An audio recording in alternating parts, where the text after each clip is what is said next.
Welcome to Silver Bar Stacker, folks. I hope everybody's doing well and enjoying their Sunday.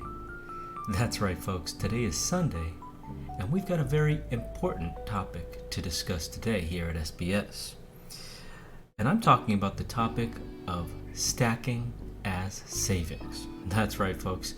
Now, we are all stackers, and we all stack for a wide variety of reasons, and we all have a varying stacking strategy. That goes without saying. We're all in this together, though, and we're all stacking to save, right? And I think that it's very important that as you kind of, whether you're a new stacker, you're an old stacker, or you're kind of just been getting your feet wet for a year or two, I think what it is important to note is that stacking is for savings, right? It is not to get rich, certainly not to get rich quick. The purpose of it is to preserve your wealth. And I think any person who's been stacking for a little while starts to sort of understand that. They start to realize that this is the long game. This is not a short game. You need to have a long-term vision when you're stacking, and you need to also stack responsibly, right? And so I wanted to talk a little bit about both of those things. Stacking responsibly, staying disciplined, sticking to your stacking strategy, figuring out what your stacking strategy is, altering your strategy as you kind of continue to stack and as the market conditions change and how your personal situation changes. All of this stuff is very, very important to consider when you're stacking, okay? And it's also very important when you're as a stacker, it's very important to be aware of all of the things out there that might entice you, right? Because as a stacker, we're all kind of collectors as well, right? Some of us might be pure stackers and we go after a very, very specific thing, but we're all going after specific things, right? So somebody might be targeting all of the fractional stuff because there's hardcore preppers, or there might be somebody who's targeting all the fractional vintage stuff because they really like that stuff and they find that maybe it'll be practical for later on, plus it's a little bit collectible. Some people might say, screw the fracs, premiums are too high, I'm going straight 1 ounce bars, and I'm only going for the vintage bars. Other people might say, screw the 1 ounce bars, I'm going for the 100 ounce bars because those have the best premiums, and I don't care anything about vintage, I want the cheapest of the cheap. So give me all the generics and give me all the 100 ounce generics, right? Some people feel that way. Some people might not be from the US, they might be from overseas, so maybe they stack straight kilos, okay? Other people might say, I hate bars, I only want to stack rounds, and I want to stack tubes of rounds, and I want to stack only stuff that is legal tender for a very specific reason. And, I don't like things from such and such country, so I'm only going to get things from this country. So everybody has their little quirks as a stacker or a collector. Some of them might be more reasonable than others. Some of them may make no sense at all. But at the end of the day, everybody has their own stacking strategy. Everybody's kind of going after their certain things, and everybody has their goals as stackers, right? And some people are better at sticking to their goals than other people are, right? And so that's kind of what I wanted to talk about. Once you sort of establish what is your personal goal, what is it that you're going after, okay? What are the specific pieces that you're going after? If you don't care about the pieces, you're just going after weight, what's the specific amount of weight that you're going after? Is it an actual tangible goal, or is it kind of just like, oh, every week I want to offset this much amount of my liabilities, or, after such and such amount of time I want to have such and such accumulated, either weight or dollar amount or whatever, so such that, my family's taken care of, such that I'm taken care of, such that me, my friends, and my family are all taken care of, right? Such that none of us will have to worry again. So you have to kind of figure out what is it that's your goal first, right? What is it that you're working towards? In what time frame are you working towards achieving that goal? Okay, and then along the way, since there's so many freaking distractions, hey, are you going after all the Maple Leaf stuff, right? Are you going after just the straight Engelhard bars? Are you going after all the Engelhard fracs? Are you going after just some of the tier 1 and tier 2 bars? What is it that you're going after exactly? And then you have to stick to that. And then guess what? the market conditions are going to keep changing. For example, when I used to buy prospector rounds, for example, just as an example, I don't buy those too much anymore because the prices have kind of gone up a little bit more than I'm comfortable paying. Okay, and so since the premiums have kind of gone high on all vintage, which is almost primarily the only thing that I buy, I've had to change my buying strategy based off the market conditions. I used to buy prospectors, and you've seen some of the earlier videos where I used to buy prospectors by the monster boxes. Guess what, folks? You can't buy prospectors by the monster boxes anymore. And guess what? Even if you do buy prospectors, maybe you buy them tubes at a time, guess what? They're not going to cost what they cost me before. So the prospectors are something that we sell through at an alarming rate because it's one of the most competitively priced vintage pieces that we offer, right? But because of, the specs of those rounds, right? They're low mintage, right? There's only 75,000 of each year minted, and so they're very low mintage, and so that's what drew me to the rounds, and that's what draws a lot of other people to the rounds in addition to the fact that they're Inglehards. But for me, I was comfortable buying those, maybe under like 30 or so, and so I would buy them any chance I got under 30. But now, so then that way I would be able to kind of sell them around, after you tack on shipping, after you tack on the fees and stuff that you have to pay, and after you tack on a modest markup, then now I have to sell those things for $35.40, no question, and they sell at $35.40. But guess what? I'm not interested in buying those around 30 to 35 because then I would have to sell them for 45.50.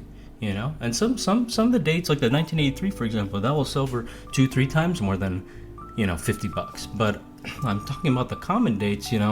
They've kind of reached out of my comfort zone, and so I'm kind of slow to restock those unless I can get them at a price point that I know that I won't have to, I can sell them easily.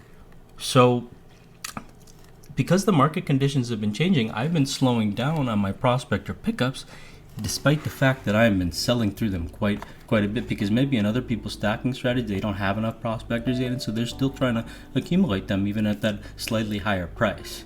Now for me, you have to realize that I personally have a personal stack. I also am managing a large store inventory for the store as well, and so I kind of compartmentalize my stacking into two separate things, but that doesn't make me any different than any other stacker. Every other stacker has their own personal stacking strategy, and if I didn't have a store that I was talking about, I would still be managing my own personal inventory just like I am currently. So I have my own personal collection that I am managing, and then I compartmentalize a separate store inventory. Okay, and so those are separately operated. And so when we talk about my personal stacking strategy, I'm not picking up right now too many prospector rounds, even though I'm selling those quite a bit. The kind of things that I, at least had been targeting, were maybe something that are a little bit higher premium, but I still felt was quite a reasonable premium. Like when I thought prospectors were reasonable premium, like $28 or whatever, other people might have thought that's too expensive. I don't want to pay an $8 premium for the prospector, so I'll prefer to just go for some generic buffaloes at, $20 or whatever. Okay, so at that point I was comfortable paying the $8 premium or whatever for the prospectors. Now the prospectors might regularly sell for around 35, and spot has only gone up from like maybe 20 to 24. So it makes sense, the pricing makes sense, but the premium is still kind of like the same, and it's still something that's hard to digest for others. So despite the fact that we sell through a lot of prospectors, we also get a lot of people who pass on prospectors and then just go and buy something else, maybe not even from our store, but something that's a little bit more reasonably priced. Now when you talk about things that I'm accumulating, maybe I'm going after like Inglehard bars. I like the bars a little bit more than the prospector rounds, just as an example, because those are serialized. They might be a little higher mintage. Estimated mintages might be higher on some of the bars. Actually, most of the common commercial style e-logo bars and stuff like that, mintages are higher, but they have serial numbers, and I like serial numbers because for me that's another added layer of value. Sometimes, just like the prospector rounds, you can find those in the original packaging. You can find some of these in the original packaging as well. So I like to go after the e-logo bars. But let me tell you one thing, as a store owner, I sell through way more prospector rounds than I do e-logo bars, Inglehard bars. And why is that? Because Inglehard bars cost more. Not only are they higher mintage, yes, they're serialized, but they're higher mintage and they cost more. Okay, so costs more for me to buy, and so that in turn it costs more for me to sell. And you'll generally see that Engelhard bars may sell, $5-10 more than a Engelhard round, for example. And so because of that premium matters, obviously, right? Because especially when you're talking to a pure stacker, they don't want to pay an extra $5-10 premium per ounce, right? And because of that, these things are less liquid. People don't want to pay that premium, and so we sell through far fewer E-logo bars, Engelhard bars, than we do prospector rounds because of the premium difference. But for me, I like to pick up, and I'm willing to pay more than $30, obviously, to accumulate and replace my Engelhard bars, because I know that when they do sell, they sell definitely more than that $35 mark, right?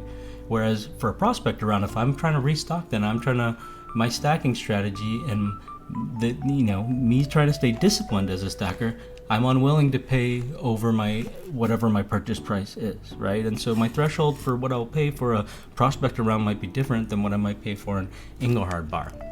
And so I'm willing to pay a little bit more for the Engelhard bars, but I also keep in mind that, hey, for my store inventory, these are not selling through as quickly. So I have to be disciplined as a stacker, even though there might be 10, 20 opportunities to purchase the Engelhard bar in a particular week. I might only come out and buy one of them, right? Maybe buy the one most competitively priced one that week because I was able to sell one, so I needed to replace one, or maybe I need to replace one for the store and I need to add another one to the stack for my personal stack, so I buy 2 bars, the 2 best bars that were available and the best priced bars or the best looking bars that were available that week. So according to my stacking strategy, maybe I need to pick up another Engelhard bar or 2 for that week.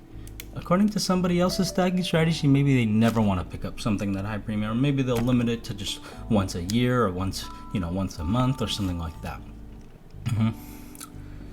So that's what it comes down to when it comes down to sticking to your stacking strategy. You got to figure out, hey, what are the products that I'm going after? Am I going after the maple leaf bars? Well, are there different types of maple leaf bars? Do you want one of each type? Do you want 2 of each type? Do you want dozens of each type? Why do you want that many? Do you just want it because you want it? Because it's possible to get it? A lot of times that's what happens. There's a plethora of vintage out there, and you go down a rabbit hole, you lose focus, you lose sight of what you were trying to do in the first place. You say, hey, there's another product out there, there's another thing that I could go collect, there's another date set that I can go after. Well, do you have unlimited money? Is the purpose of stacking to just create like an endless black hole of stuff that you'll sit on for the rest of your life? Probably not. If that's not your stacking strategy, then don't do that. Don't get distracted by things like that. Okay? If you're trying to go after the coarse frosted unserialized bars, one pops up, it's within your budget, you're able to grab it, cool. Guess what? I used to grab these when they were in my budget. I just saw one of these sell for $225 on auction. It's a 5,000 minted bar, and I've never seen one sell for that much. I personally never bought one for that much, but now that I've seen one actually sell for that much, I don't even know how much this is going to cost for me to replace it. I also don't see these ever anymore, these coarse frosted reverse bars. So this as an example, my stacking strategy due to the market conditions have changed. I have several of these. I don't know if I will stack more. Maybe I will. Maybe I will have an opportunity if the market conditions change again, and I don't have to pay $250 to replace one of these. Maple leaf bars. These are something I like to go after as well. These are usually lower mintage than the prospector rounds, and so I like to go after these. And there's also many, many different varieties of the maple leaf bars. Right? So I like to, for the purposes of the store, people who come to the store, they want vintage. And specifically, they want what we specialize in, USVI, Engelhard, Johnson Matthey. These are the types of things that people are seeking. And so by the end of the month, I'm definitely working to get most of the store inventory up on the store. So be checking out the store this week, because we will have frequent updates, and we'll be updating a lot of new merchandise onto the store. All vintage, all really nice. A lot of it very, very obscure that you wouldn't be able to find actually anywhere else at this time. So I'm very excited to get new products up on the store. So when I'm managing the store, I'm keeping that in mind as well. And my store inventory, what I restock for the store, is completely dependent on how much volume we're doing. And let me tell you, when I tell you I compartmentalize my personal stacking and my my business stacking. And so the business stacking, let me tell you, that has accelerated greatly. And I don't know, guys and gals, we're in tough times right now. People are struggling. And I guess, silver, gold, these types of assets, these types of things it's a little bit of a unique asset, because even when times are tough, you'll notice that, obviously people are stacking for savings, right? So it turns out that even in a tough economical time where people are struggling, where they don't have a lot of money, I guess what happens is that they also sometimes spend an exorbitant amount of money on savings, right? They want to figure out a way to park their money. So I guess a lot of people are newly getting into stacking, because I've noticed quite a few sales actually. Personally, my personal circumstances, my personal situation, ever since my father passed, I've been having to step up, with my siblings to support my mother, and provide extra funding. So my personal situation is such that money is tight. I'm not able to actually put away too much for my personal stash to stack for my personal savings and my personal stack. But then when it comes down to the flip side, since I'm managing store inventory as well, I'm also managing a store and running a store and needing to replenish inventory for the store. Well, when it comes to what I'm picking up for the store, boy, it's quite a bit, because we're doing super high volume right now despite the tough economical times. And I don't know, maybe there's people out there with money. I see people out there, buying concert tickets for $1,000, $2,000. So obviously there's some people out there wasting money, but I think generally, people who are stacking are a little bit more sensible with their money. Maybe beginners might be caught up in a little bit more of the fun, but as you kind of become a refined stack, you've been doing it for at least a few years, then you start to understand that, hey, this is not going to be a get rich quick scheme. I'm not going to make $1 million overnight. This is more me trying to stack for my security, my future security, and to save money so that I don't spend it, basically, is really kind of the name of the game. So then once you start to understand that, then you realize, like, okay, I'm not actually wasting my money, so long as I'm not like overpaying for something, so long as I'm not buying something that's fake, buying something from a reputable dealer and making sure that I'm, not getting taken to the cleaners on that purchase, right? As long as you are stacking responsibly, stacking safely, and sticking to your stacking strategy, then I think that there's nothing but good that can come from stacking. But I think that the point that I was trying to make with this entire video was that the second that you start to just go down a rabbit hole and you're like, hey, I'm just gonna grab whatever it is that I feel like, and then you start losing focus and you don't know where to go, I think at that point, then you need to take a step back, figure out, hey, okay, what is it that brought me here? What is it that I'm trying to accomplish? How have the market conditions changed, and how do I need to adapt accordingly? How has my personal situation changed, and how do I need to adapt accordingly? And I think if you kind of keep things in mind and always sort of rebalance as things sort of change, and as you start to get confused or you start to get caught up in FOMO, I think that it will be good for you as a stacker, because you will be stacking more responsibly and you will not be stacking for the wrong reasons, and you'll just be doing what's right for you always.